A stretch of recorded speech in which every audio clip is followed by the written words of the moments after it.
Courier की जानकारी चाहिए तो एक दबाएं।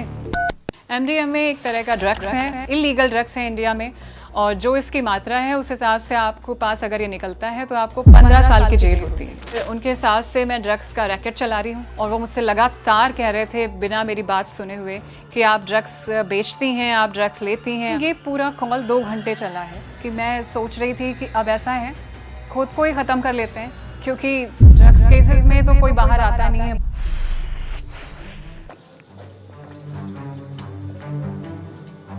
कहते हैं हाँ प्लीज़ आप स्काइप डाउनलोड करिए। मुझे वो कहते हैं कि सर्च में जाके मुंबई पुलिस 911 सर्च करिए। सामने से एक नीली वर्दी में जैसे आर्मी की वर्दी होती है और आगे 2 झंडे लगे हुए एक शख्स आता है सांवले सूरत का। कहते हैं आप डाटा बंद कर दीजिए, हम वाईफाई पे कनेक्ट होंगे। फिर उन्होंने बोला आप ऐसा करिए पर्दा भी बंद कर दीजिए। जब तक होल्ड रहे हर 10 सेकंड पे आप बोलती रहिए आई एम हियर सर।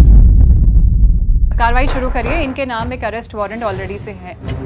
तुमने केसेस पढ़े नहीं क्या, तुम डिजिटल अरेस्ट हो। नमस्कार, मेरा नाम ऋचा मिश्रा है और मैं एक जर्नलिस्ट हूँ। और आज मैं आपके सामने एक ऐसा वाक़या बताने जा रही हूँ जो मैं कभी ज़िंदगी में उम्मीद नहीं करूँगी कि आपके साथ कभी हो।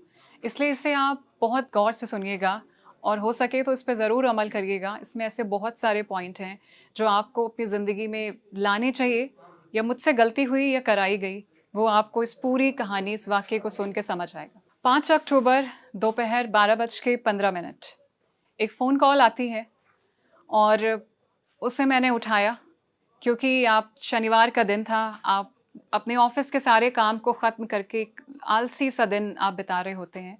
आप किसी भी बहुत कम कॉल्स होती हैं उस दिन, तो एक नंबर बजता है तो मैंने उठा लिया था उसे, और उसमें आईवीआर कॉल आती है कि आपको अपने कुरियर की जानकारी चाहिए तो 1 दबाएं, अगर इसका ट्रैक रिकॉर्ड जानना है तो 2 दबाएं। और आगे भी शायद 3, 4, 5 आईवीआर नंबर्स में होते हैं, पर वो सुने बिना मैंने 1 नंबर दबा दिया था। और मैंने हाल ही में कई चीज़ें कुरियर के ऑर्डर से मंगवाई थी, तो मुझे लगा उन्हीं से जुड़ा कोई अपडेट आया होगा। वो 1 दबाने के बाद सामने से आईवीआर कॉल ख़त्म हो चुकी होती है और करण वर्मा आते हैं और वो मुझसे कहते हैं कि मैं फेडेक्स कुरियर कंपनी से बात कर रहा हूँ, आप बताइए कि मैं आपकी क्या मदद कर सकता हूँ। तो मैंने कहा कॉल आपकी तरफ से आई है और उसमें कहा जा रहा है कि मैंने किसी कुरियर को मंगाया है, पर आपकी कंपनी का नाम सुनने के बाद मुझे नहीं लगता कि मैंने कोई कुरियर मंगाया है आपसे, क्योंकि फेडेक्स से मैंने कोई ऑर्डर किया नहीं किया। तो उन्होंने बोला कोई बात नहीं, आप अपना नंबर आपका आ चुका है, मैं एक बार ट्रैक चेक कर लेता हूँ कि शायद आपने भेजा हो या कोई आपको भेज रहा हो। तो मैंने कहा प्लीज़ आप चेक कर लीजिए। और वो 2 मिनट को कॉल होल्ड रखते हैं और फिर कॉल आगे बढ़ती है, दोबारा वो आते हैं तो कॉल आगे बढ़ जाती है। वो कहते हैं कि हाँ मैम, आपका ट्रैक रिकॉर्ड हमारे पास है ट्रैकिंग में, और आपको किसी ने नहीं भेजा है, आपने भेजा है, आप सेंडर हैं। ये उनके शब्द थे। तो मैंने उनसे कहा कि मिस्टर करण, मैंने किसी को कोई कुरियर नहीं भेजा है, आपको किसी गलती लगी हुई है। तो उन्होंने बोला एक्चुअली मैम, ये जो कुरियर है थोड़ा संवेदनशील चीज़ें ऐसी हैं इसमें जिसकी वजह से हम आपको कॉल कर रहे हैं। इसमें आपका आधार नंबर वेरीफाइड हुआ है, इस वजह से हमने आपको कॉल किया है। तो मैंने उनसे कहा आप मेरा आधार नंबर पहले बताएं, अगर आपने मुझे ये करा है कॉल। उन्होंने जो आधार नंबर बताया वो मेरा आधार नंबर था, तो उनकी बात में यकीन होते हुए मैंने बात आगे बढ़ा दी। और जब उन्होंने कहा कि आगे ऐसा करते हैं मैम, आपका ये जो नंबर है, ये जो इसके अंदर जो पैकेट है, जो कुरियर है, ये मुंबई से ताइवान भेजा गया है। यहाँ पर मैंने उनसे बोला कि ऐसा है मिस्टर करण, ताइवान में मैंने कभी कोई कुरियर नहीं भेजा और मुंबई में मेरा कोई घर नहीं है।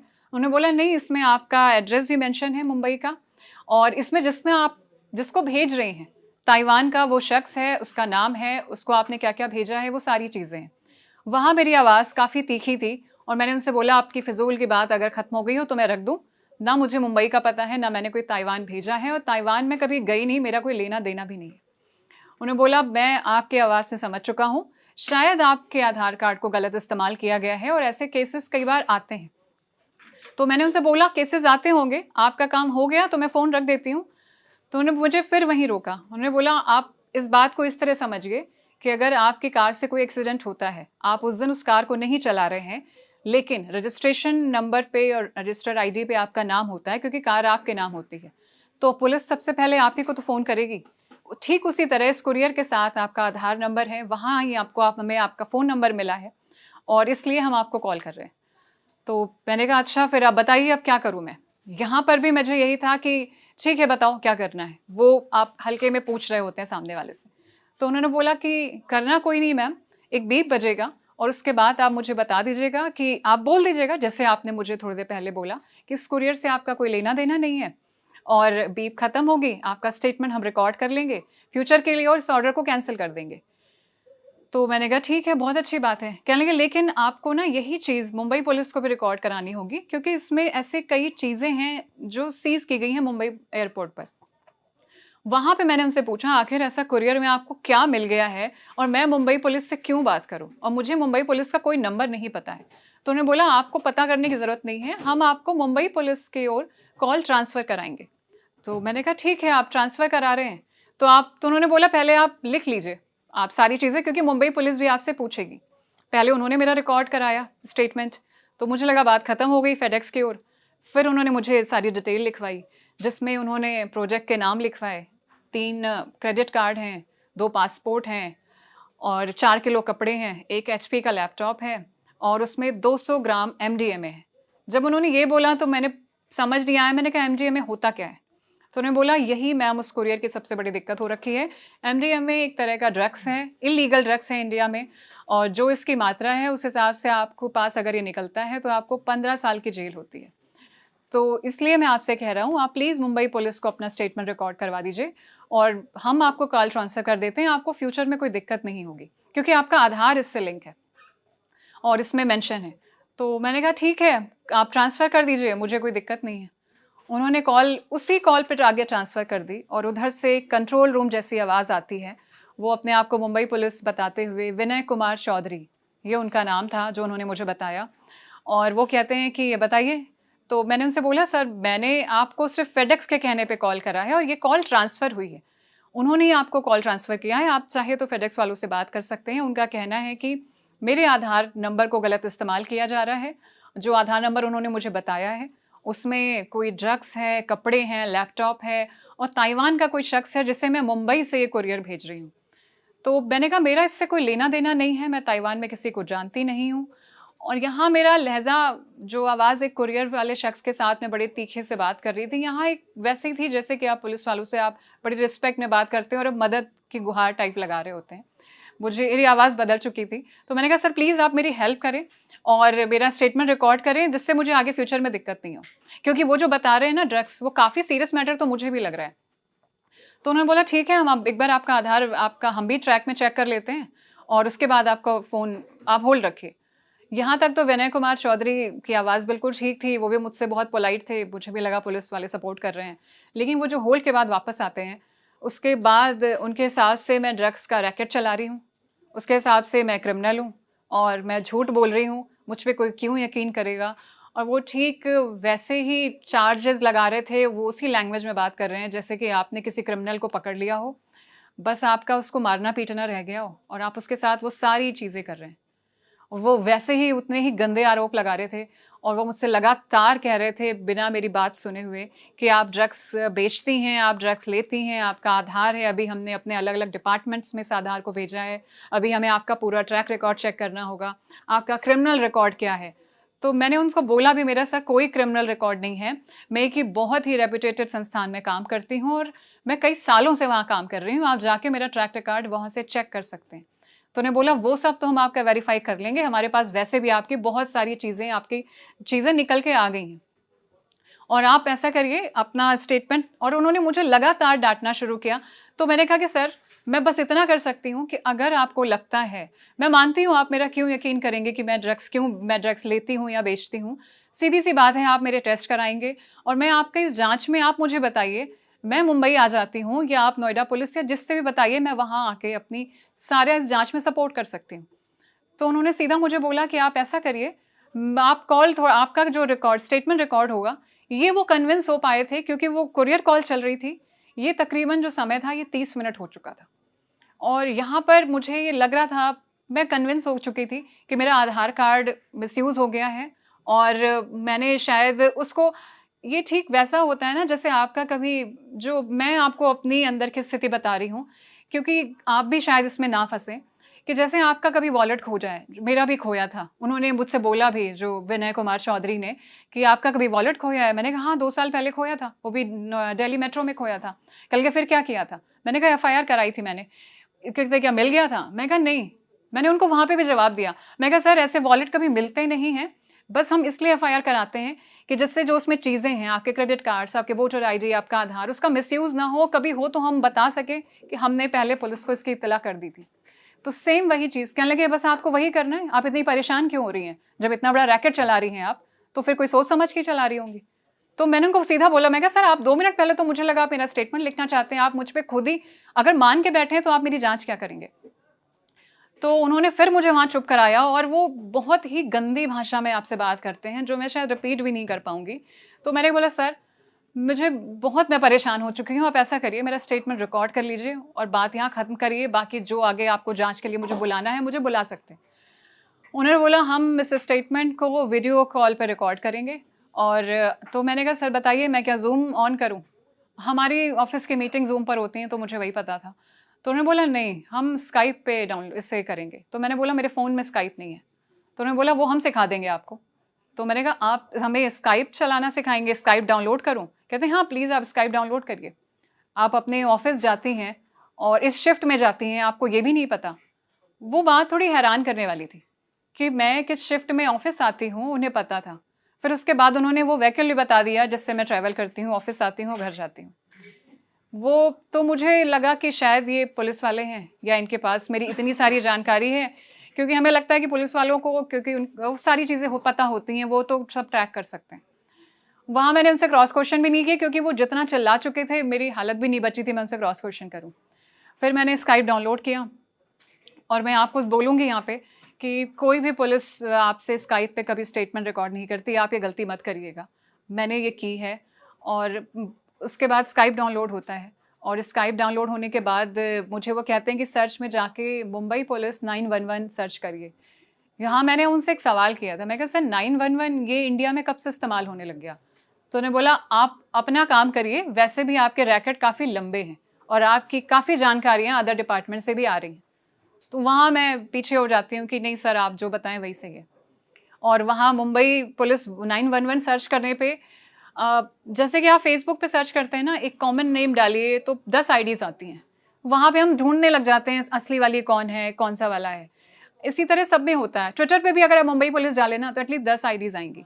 पर उस दिन स्काइप पे सिर्फ एक आईडी थी और वो बिल्कुल वेरीफाइड जैसी लग रही थी, तो मैंने उस पर क्लिक कर दिया और सामने से एक नीली वर्दी में जो प्रिंटेड सी थी, जैसे आर्मी की वर्दी होती है, और आगे 2 झंडे लगे हुए एक शख्स आता है सांवले सूरत का, और वो जो चेहरा है ना वो हमारे आसपास वाला, या कह लीजिए मैं यूपी दिल्ली के आसपास रहती हूँ एनसीआर में, वो वैसा नहीं था। वो मुझे कहीं दूर का कोई आर्मी ऑफिसर, किसी अलग पोस्टिंग जैसी शक्ल जो मैंने जज करी। तो उन्होंने मुझे बोला भी बार बार आपको अंग्रेज़ी समझ आती है? तो मैंने कहा हाँ सर, जितनी भी आप बताइए समझ तो आती है, हिंदी में मैं बात ही कर रही हूँ आपसे। तो उन्होंने बोला ठीक है आप ऐसा करिए, बीप स्टार्ट हो रहा है और आप इसके बाद अपना स्टेटमेंट रिकॉर्ड कराइए। मैंने कहा ठीक है। कल के फिर रुक जाइए आप। तो मैंने कहा हाँ बताइए। कहते ये कॉल आप पहले कट करिए। तो मैंने कहा अच्छा फिर क्या करना होगा? कल के कोई नहीं, हम आपको कॉल करेंगे और पहले ऐसा करिए आपका डाटा बंद करिए। तो मैंने कहा सर डाटा बंद कर दूंगी तो कॉल कैसे चलेगी? कहते वाईफाई इस्तेमाल कर रही हैं आप तो मैंने कहा अच्छा आपको, मैं चुप थी क्योंकि क्रॉस क्वेश्चन करने पे तो वो चिल्ला रहे हैं। तो मैंने कहा अच्छा। कहते हैं आप डाटा बंद कर दीजिए, हम वाईफाई पे कनेक्ट होंगे। तो फिर मैंने कहा ठीक है, डाटा बंद कर दिया। कहते ऐसा करिए आप फ्लाइट मोड पे डाल दीजिए। तो मैंने कहा सर फ्लाइट मोड पे तो कॉल ही। कहते हैं हाँ, क्योंकि अगर हम जो स्टेटमेंट रिकॉर्ड करने के बीच अगर कोई आता है और आपकी कॉल भी अगर कोई रिंग हुई तो ये कॉल इनवैलिड हो जाएगी, और वो जो आज हम ये आपका स्टेटमेंट रिकॉर्ड कर रहे हैं, आप अपनी सफाई में रिकॉर्ड करा रही हैं, ये वैसे भी इनवैलिड हो जाएगा और हम आप पे जांच बैठाल देंगे। तो मैंने कहा ठीक है सर, आप बताइए, जो आप बताइए वही करते हैं। कल के पहले बताइए आपके पास वहाँ पर कौन है? तो मैंने कहा कोई नहीं है, मैं घर पर हूँ। और कहने लगे पहले हमें कैसे मैं मानूँ आप घर पर अकेले हैं? आप पहले अपना वीडियो कॉल पे पहले पूरा जगह दिखाइए। तो मैंने उनको बोला, ऐसे दिखा दिया जहाँ मैं बैठी थी कि इधर देखिए लेफ्ट, इधर देखिए राइट और लेफ्ट तक दिखा दिया। कल के नहीं, 360 डिग्री पे दिखाइए। मैंने पूरा कमरा उन्हें 360 डिग्री पे दिखाया।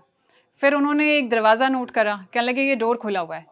तो मैंने कहा सर डोर मेन बंद है, वैसे तो खुला ही रहेगा क्रॉस वेंटिलेशन के लिए। नहीं उस डोर को बंद कर दीजिए, बीच में नहीं आना चाहिए कोई।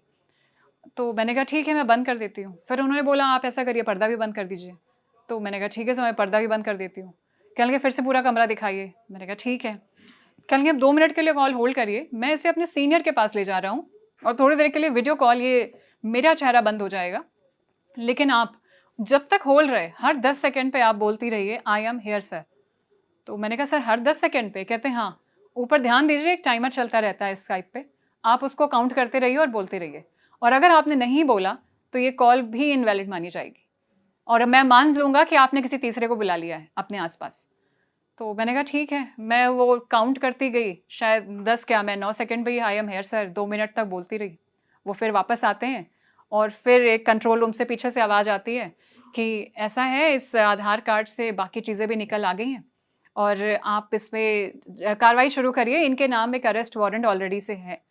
तो उन्होंने मुझे बोला, जो पीछे कंट्रोल रूम उनके बोल रहा था कि आपको सुनाई दे रहा है वो क्या बोल रहे हैं? मैंने कहा हाँ सर मुझे सुनाई दे रहा है, पर आप प्लीज़ अपनी भाषा में मुझे बता दें, शायद मैं गलत समझ रही हूँ, किसी वारंट की बात कर रहे हैं। कह रहे हाँ आप सही सुन रही, आपके नाम ऑलरेडी एक अरेस्ट वारंट पहले से निकला है मुंबई में और आप बहुत बड़ा एक रैकेट चलाती हैं, आप मनी लॉन्ड्रिंग भी करती हैं। तो मैंने उनको बोला, मैं कहा सर मेरे पास इतने पैसे नहीं हैं कि मैं मनी लॉन्ड्रिंग करूँ। तो कह रहे तभी तो आप कर रही हैं। अब आप बताइए आपके घर में कितना कैश है, आपके घर में कितना सोना है, आपके कौन कौन से बैंक अकाउंट हैं, और आपकी पासबुक भी हमारे पास आ गई है। तो मैंने कहा और वो बैंक ऑफ बड़ौदा की है। तो अभी यहाँ स्टेटमेंट रिकॉर्ड होने की बात किनारे हो चुकी थी, वो पूरी तरह से मुझे इंटेरोगेट कर रहे थे। और फिर मैंने बोला सर पासबुक, मैंने बैंक ऑफ बड़ौदा में मेरा कभी कोई अकाउंट किसी ज़िंदगी में नहीं रहा, आप प्लीज़ बैंक ऑफ बड़ौदा के जो भी ब्रांच मैनेजर हैं जहाँ भी हो आप प्लीज़ बात कर लें। जब आपको ये पता है मैं कब ऑफिस आती हूँ कब जाती हूँ, तो प्लीज़ आप एक बार बात कर लें। तो उन्होंने बोला वो हम आपकी जांच ऑलरेडी मेरी फ़ोन कॉल के दौरान चल रही है और आपके बहुत सारे रिकॉर्ड निकल के आ रहे हैं। तो मैंने उनको ये भी बोला, मैं कहा सर हो सकता है मेरे आधार का लंबे वक्त से मिसयूज़ हो रहा हो, मुझे तो फेडेक्स के थ्रू आज पता चला है, तो प्लीज़ आप मेरी हेल्प करिए और अगर ऐसा चल रहा है तो आप प्लीज़ लोगों को बताइए या मेरी हेल्प मदद कर दीजिए। पता नहीं मुझे तो बहुत, सच बोलूँ तो मुझे परेशानी हो रही है कि मैं किस किस केस में कहाँ कहाँ मेरा आधार इन्वॉल्व हो गया है। तो उन्होंने बोला ठीक है हम जांच कर रहे हैं। फिर पीछे से कंट्रोल रूम आता है, जो मैं बात कर रही थी उसके पीछे तीसरा पर्सन, जो इसका नाम मुझे नहीं बताया गया, वो कहते हैं कि इन्हें इमीडिएट अभी अरेस्ट किया जाए क्योंकि 275 करोड़ की एक मनी लॉन्ड्रिंग है, उसमें कोई पंजापति सैयद, कोई हिना खान और ऐसे ही 2 लोग और हैं। 4 चेहरों के साथ एक डॉक्यूमेंट मुझे स्काइप पे भेजा जाता है, एक बैंक ऑफ बड़ौदा की पासबुक भेजी जाती है जिसमें मेरा नाम मेंशन होता है और हिना खान से मैं मिली हुई हूँ, पंजापति सैयद के साथ मिलके मैं रैकेट चला रही हूँ।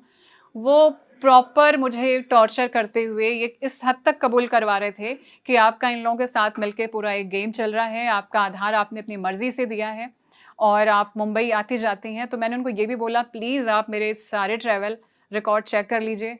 सर मैं अगर कभी कैसे जाऊँगी, मैं बाई ट्रेन जाऊँगी, बाई एयर जाऊँगी, अगर आपको सब पता है मैं ऑफ़िस किससे जाती हूँ, तो आप प्लीज़ ये भी पता कर लें। कहेंगे आप निश्चिंत रहिए वो सब पता हो रहा है। और आप, और इस वक्त उन्होंने बहुत ही गंदी भाषाओं का इस्तेमाल करा है जो एक इंसान के शायद उसको तोड़ने के लिए काफ़ी होता है, और जो चीज़ें थी जो मुझे पूरी तरह तोड़ रही थी, यहाँ तक मैं काफ़ी, मेरा रोना मतलब मैं रोना शुरू हो गया था। और मैंने उनसे कहा था प्लीज़ सर आप मुझे इस हद तक मत टॉर्चर करिए, मैं आपको सच कह रही हूँ कि मेरा कोई लेना देना नहीं है इससे। तो उन्होंने फिर पीछे से बताया आप हिना खान को जानती हैं, शायद ये तस्वीर भी आपकी है। मैंने कहा, तब मैं उन पे एक नाराज़ होते हुए बोला, मैंने कहा सर प्लीज़ आप हिना खान की शक्ल देख लीजिए, आप जो मुझे डॉक्यूमेंट भेज रहे हैं और आपको मैं दिखाई दे रही हूँ, ये शक्लें क्या एक जैसी लग रही हैं आपको? तो उन्होंने बताया कि नहीं। तो फिर उन्होंने मुझे बोला कि ये जो स्कैम है, ये एक बहुत बड़ा स्कैम है, गवर्नमेंट इस पे हिडन तौर पे इसकी जाँच कर रही है और आपको इस जाँच में अगर आप चाहती हैं, ये शायद मैं आपको बहुत शॉर्ट में बता रही हूँ, लेकिन ये पूरा कॉल 2 घंटे चला है और उन्होंने वहाँ तक मुझे कन्विंस कर दिया। फिर आखिरी में वो कहते हैं कि अगर आप हमें सपोर्ट करना चाहती हैं और आप अगर इतना गिड़गिड़ा ही रही हैं, तो ऐसा करिए, आप हमारी मदद करिए। पहले तो फिर बोला स्टेटमेंट रिकॉर्ड करिए, और वैसे भी आपने जब से हमसे बात करना शुरू करी है, ये सब रिकॉर्ड हो रहा है। तो मैंने उनको बोला थैंक यू सर, आप एटलीस्ट रिकॉर्ड कर रहे हैं और आप प्लीज़ पता करिए। तो उन्होंने बोला ये ऐसा है, ये एक बहुत बड़ा स्कैम है जो मनी लॉन्ड्रिंग का हुआ है, 2075 करोड़ का इसमें स्कैम है। इसमें एचडीएफसी का बैंक मैनेजर भी इन्वॉल्व है और इसमें कई पुलिस वाले भी इन्वॉल्व थे। आपको मैंने जो डॉक्यूमेंट है वो मैं आपको शेयर कर दूंगी, प्लीज़ आप इस डॉक्यूमेंट को ज़रूर देखिएगा। ये चारों चेहरे मुझे दिखाए गए थे और इनसे मेरा कनेक्शन जोड़ा गया था। बैंक ऑफ बड़ौदा की जो पासबुक अभी मुझे मेरे नाम पे भेजी गई थी, क्योंकि मेरा उस बैंक अकाउंट में कभी कोई डाटा रहा नहीं, तो मैं उनके साथ बार बार बोल रही थी, पर हो सकता है आपका बैंक ऑफ बड़ौदा में भी अकाउंट हो। पर इस बात को मत मानिएगा, क्योंकि ऑनलाइन 2300 रुपये में 300 कॉपी इसी पासबुक की बनती हैं, जो दूसरे दिन होश में आके मैंने देखी हैं। और आपका नाम उसमें छापा जाता है, आपका अकाउंट नंबर आपकी मर्जी के मुताबिक छाप दिया जाएगा और आपको भेज दी जाएगी। मैं यहाँ अवेयर थी, या जो मुझे वो टॉर्चर कर रहे थे, क्योंकि मेरा अकाउंट कभी उस बैंक में नहीं था। आपका होगा तो शायद आपको और भी बड़ा डर लगेगा कि आपका अकाउंट भी शायद आधार के बाद इन्वॉल्व हो चुका है। इसके बाद वो मुझसे कहते हैं ये आपको एक नेशनल सीक्रेट रखना पड़ेगा। वहाँ मैंने उनसे सवाल किया था, सर नेशनल सीक्रेट होता क्या है? कह लगे नेशनल सीक्रेट वो होता है जब गवर्नमेंट किसी चीज़ की हिडन तौर पे जांच करती है, उसे हमें अपने तक ही रखना होता है। अगर आप किसी से शेयर करेंगी और अगर आप इसे कहीं भेजेंगी या किसी को बताएंगी, तो उन सभी लोगों को 2 साल की सज़ा होती है, आपको इसके लिए पेनल्टी भी देनी पड़ती है। और उसके बाद आप हमारे वैसे भी ट्रैक रिकॉर्ड में हैं। इस टाइम आपकी 7 दिनों तक सारी कॉल रिकॉर्ड होंगी। आपको हर 2 घंटे पे अपनी एक्टिविटी की हमें जानकारी देनी होगी। और पहले तो आप हमें एक सैंपल आपको भेज रहे हैं फॉर्मेट, आप हमें पहले बताइए कि आपकी अभी एक्टिविटी क्या है। तो मैंने कहा वो कहाँ देखना है? उन्होंने प्रॉपर मुझे स्काइप पे मैसेज कैसे करना है, स्काइप में क्या करना है, सब सिखा दिया था। मैंने एक फॉर्मेट भेजा जिसमें नाम था, लोकेशन थी, एक्टिविटी थी और प्लेस था। तो मैंने एक्टिविटी में लिख दिया था एट होम। तो उनका देखते ही ऑब्जेक्शन आता है, ये एक्टिविटी होती है? तो मैंने कहा सर मैं समझ नहीं पाई, मुझे कैसे भेजनी है? कहते हैं एक्टिविटी ये है कि आपका इंटरोगेशन हो रहा है, आप इस प्रोसीजर में हैं। तो मैंने कहा ओके सॉरी, मैं अपडेट करके भेजती हूँ, फिर से भेजिए। और फिर उन्होंने बोला आप ऐसा करिए, मुझे अपने आधार की कॉपी भेजिए। मैंने कहा सर आपके पास तो मेरा आधार नंबर है, आधार की कॉपी क्या किस काम की? आप मुझे इमीडिएट भेजिए, आप चाहती क्या है? आप बराबर बदतमीजी से बात कर रही हैं। तो मैंने उनको बोला, मैं कहा सर मैं लगातार आपसे सॉरी कह रही हूँ। फिर उन्होंने मुझे ये भी पूछा आपका वॉलेट चोरी हुआ था तो क्या किया था? मैंने कहा सर मैंने आपको बताया, मैंने एफआईआर की थी। कहते आप किसी को अपना अगर आधार भेजती हैं तो क्या लिखती हैं, use for some this and that लिखती हैं कि नहीं लिखती हैं? मैंने कहा हाँ, ये तो सर नहीं मेंशन करते। कहते कोई लोन है आपके नाम पे? मैंने कहा हाँ है बिल्कुल। कहते किसी भी एजेंट को आप ऐसे कभी आधार दे देती हैं? आप इतनी पढ़ी लिखी, इतनी अवेयर जगह पे काम करती हैं और उसके बावजूद आप ये काम कर रही हैं, अपना आधार और अपना पैन कार्ड आप लोग ऐसे ही शेयर कर देते हैं। तो मैंने कहा सर मैं मान लेती हूँ मुझसे गलती हुई है, आगे से मैं किसी को अपना आधार ऐसे नहीं दूंगी। और क्या कहते हैं कभी किसी कैफ़े में आपने इसका स्कैन करवाया है?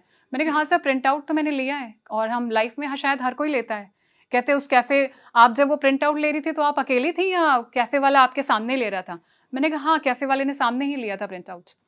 तो कहने लगे ठीक है, फिर अब आप ऐसा करिए, आप कोई नेशनल सीक्रेट रखना है, 7 दिन तक आपकी जाँच चलेगी और आपको हर 2 घंटे पे रिपोर्ट भेजनी है। और ये टाइम नोट कर लीजिए, 12:15 पे कॉल शुरू हुई थी, 2:20 हो चुके थे और पहला फॉर्मेट मैं अपनी रिपोर्ट का भेज चुकी थी। और उसके बाद उन्होंने डॉक्यूमेंट भेजे मुझे और बोलने लगे हम आपको लगातार ट्रेस करेंगे, आपका ट्रैक करेंगे, आपके सारे अकाउंट सीज़ हैं।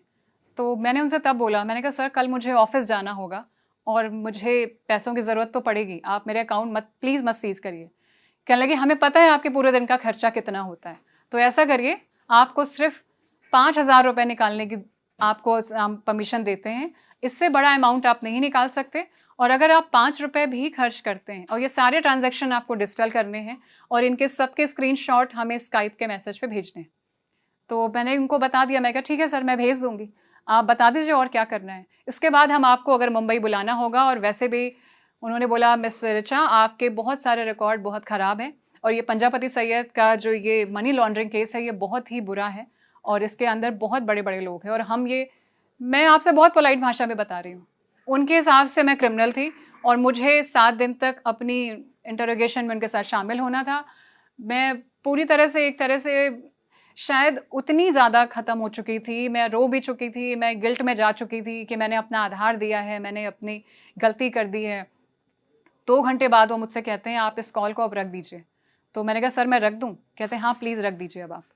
वो कॉल मैंने रख दिया है और वो मुझे यकीन दिला चुके थे कि मैं एक ड्रग्स रैकेट चलाती हूँ, मैं ड्रग्स लेती हूँ और सब ख़त्म हो चुका है, क्योंकि उनके हिसाब से वो मेरी, और हाँ उनको मेरे फैमिली मेम्बर भी नाम पता थे, सॉरी मेंबर्स पता थे, नाम नहीं पता थे।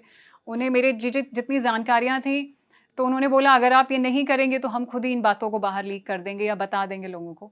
तो मुझे बहुत सारी चीज़ों के डर और एक तो इतनी बड़ी गिल्ट में डाल चुके थे, मेरे लिए वो सब ख़त्म था और वो 2 घंटे का टॉर्चर मुझे वहाँ तक ले आया था कि उस कॉल को ख़त्म होने रखने के बाद मैं सबसे अजीब चीज़ है कि मैं सोच रही थी कि अब ऐसा है, खुद को ही ख़त्म कर लेते हैं, क्योंकि ड्रग्स केसेस में तो कोई बाहर आता नहीं है, बाहर आने में भी लोगों को साल लग जाते हैं और वो साल जब ख़त्म होता है, तो वैसे भी आप सही हो या गलत, आपका सब ख़त्म हो चुका होता है। और वो मानते हुए मैंने अपनी कई प्लानिंग कर ली थी कि खुद को कैसे क्या करना है।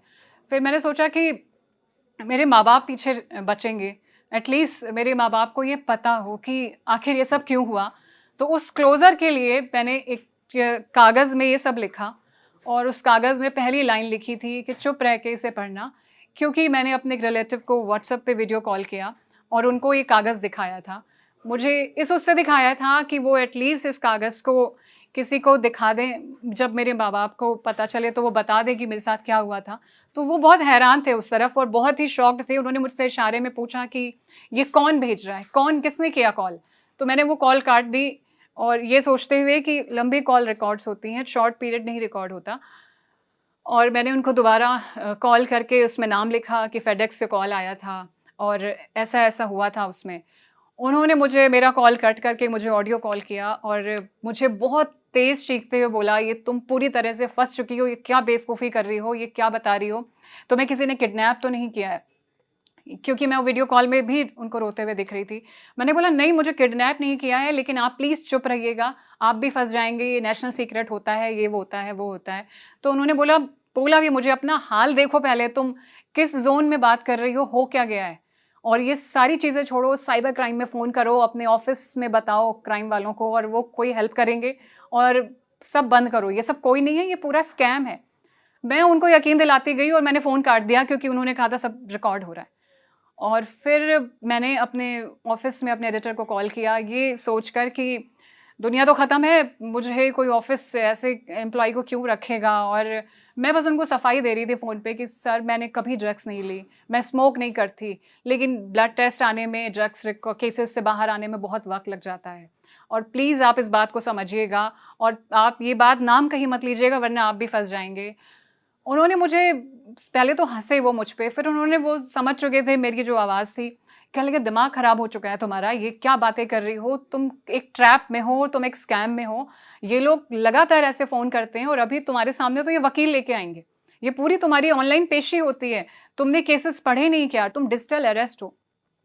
तो मैंने उनसे बोला सर डिजिटल अरेस्ट मैंने सर पढ़ा हुआ है, लेकिन सर आप चुप रहिएगा, आप भी अपना नाम मत लीजिएगा और प्लीज़ आप समझ नहीं रही, ये पूरी तरह से मैं फँस चुकी हूँ, आप नहीं निकाल पाएँगे मुझे, बस मेरी बात का यकीन करिएगा मैंने कभी ड्रग्स नहीं लिया है।